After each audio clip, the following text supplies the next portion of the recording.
Pagi ini sidang media ialah untuk saya memberitahu secara rasmi kepada semua pihak bahawa PAS akan menganjurkan satu convention pengupayaan bangsa, Convention Nasional Pengupayaan Bangsa Jaminan PAS.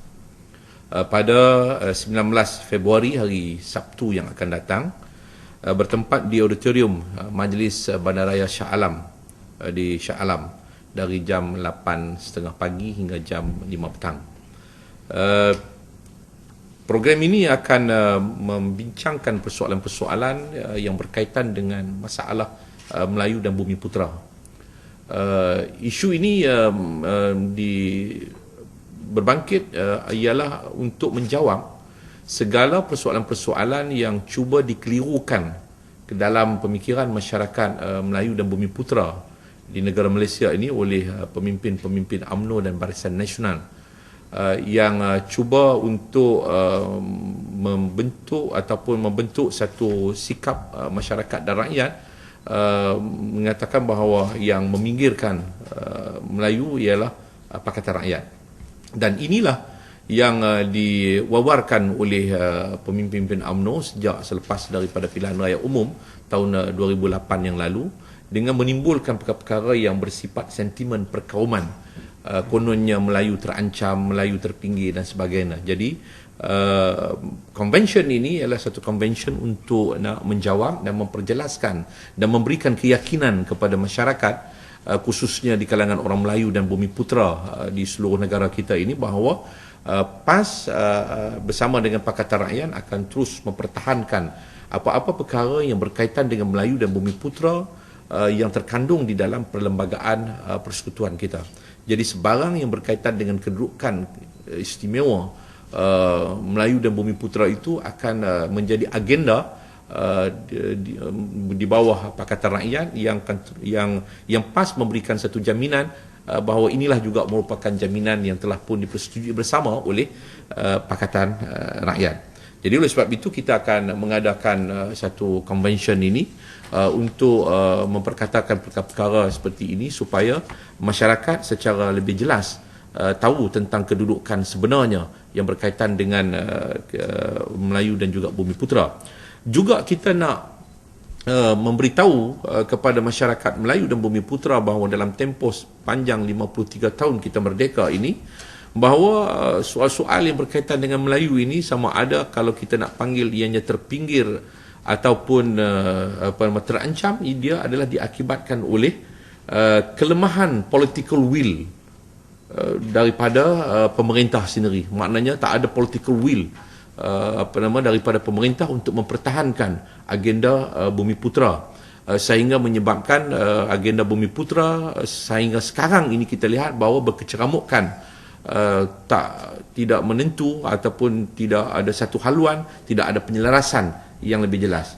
Baru-baru ini UMNO sekali lagi pemimpin kerajaan atas nama kerajaan menganjurkan penubuhan teraju agenda pembangunan Bumi Putera ataupun teraju ringkasnya. Dan ini sekali lagi menambahkan kecelaruan dalam agenda membangunkan Bumi Putera.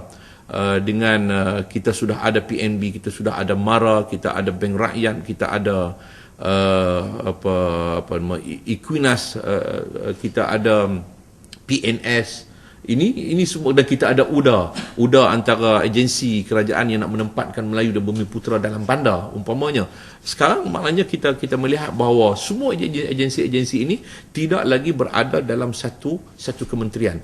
Jadi ditambahkan lagi dengan penubuhan teraju ini, akhirnya dia akan menambahkan lagi keceramukan dalam fokus kepada pembangunan agenda masyarakat Melayu dan Bumi Putera di dalam negara kita ini. Jadi kita nak beritahu bahawa kalau selama 53 tahun ataupun sebelum 53 tahun lagi, maknanya dengan wujudnya agenda-agenda Bumi Putera ini juga gagal untuk membantu Melayu akibat daripada ketiadaan political will yang serius daripada kerajaan, maka tak mungkin teraju dapat membawa satu perubahan yang drastik dalam satu tempoh masa yang terdekat. Jadi semua ini akan kita berikan jawapan-jawapan supaya masyarakat mengetahui bahawa sebenarnya Melayu terpinggir, Melayu terancam ialah di bawah UMNO dan Barisan Nasional. Tun Dr. Mahathir sendiri sebelum bersara, sebelum tamat tempoh dia, kalau tak silap saya dalam tahun 1998, lewat lagi dia nak tamat tempoh dia, ada naik kuda di Pulau Pinang bersama dengan, kalau tak silap saya, dengan Raja Brunei,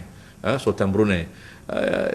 Dia melihat persekitaran, termasuk daripada sewaktu dia berada dalam heli, melihat keadaan Melayu Pulau Pinang. Baru dia terkejut, dia kata bahawa rupanya Melayu Pulau Pinang ni berada macam zaman Perang Dunia.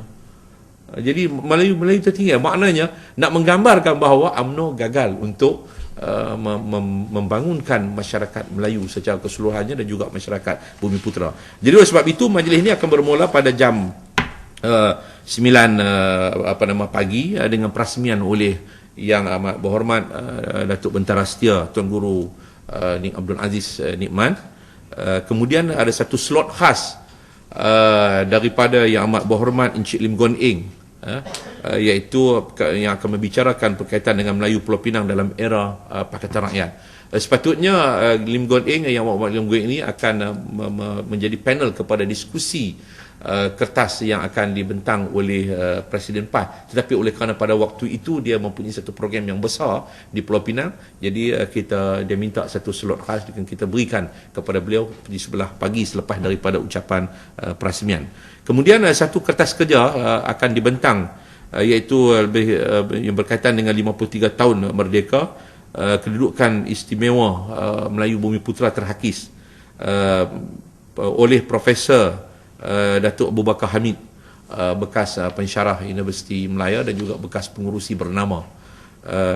Beliau akan membentang satu kertas yang berkaitan dengan tajuk yang saya sebutkan tadi, dan kertas ini akan didiskusi oleh dua panel, iaitu Cikgu Azmi selaku Presiden TRAS, Azmi Abdul Hamid, dan juga Yang Berhormat Datuk Kamaruddin Jaafar. Kemudian pada sebelah petangnya jam 2.30 ialah kertas yang akan dibentang oleh Yang Berhormat Datuk Seri Tuan Guru Presiden PAS, Datuk Seri Tuan Guru Haji Abdul Hadi Awang, yang bertajuk Jaminan PAS.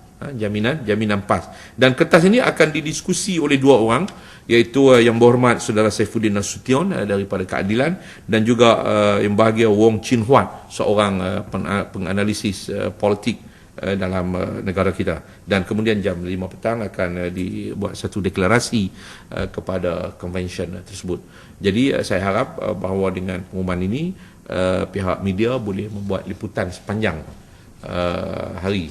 Kita tidak tertutup kepada pihak media, walaupun belum tentu media memberikan laporan-laporan yang tepat seperti mana yang kita nak, kerana kita merasakan bahawa kadang-kadang laporan yang tidak tepat itu juga merupakan satu berita yang sangat menggembirakan untuk rakyat mengetahui sesuatu tentang PAS dan juga Pakatan Rakyat. Dan kita telah pun mendapat persetujuan daripada Pakatan Rakyat untuk kita membuat penganjuran program ini, kerana Pakatan Rakyat juga merasakan bahawa perlu diperjelaskan kepada masyarakat Melayu dan juga Bumiputera. Terbuka yang selektif, dia bukan terbuka siapa nak main apa boleh, sebab kalau tidak kita tak tahu berapa ramai orang yang boleh datang. Kita jemput kepada NGO yang telah pun kita jemput, dan juga peserta daripada parti-parti Pakatan Rakyat, dan juga tokoh-tokoh individu-individu, termasuk pensyarah-pensyarah dan juga mahasiswa-mahasiswa di kalangan Melayu dan juga di kalangan orang bukan Melayu juga akan hadir lagi. Sebelum daripada penubuhan teraju lagi, kita telah pun set up untuk menganjurkan majlis yang seumpama ini. Kita mengambil masa perbincangan untuk melihat input-input yang tertentu bagi tujuan kita mengadakan convention yang seperti ini.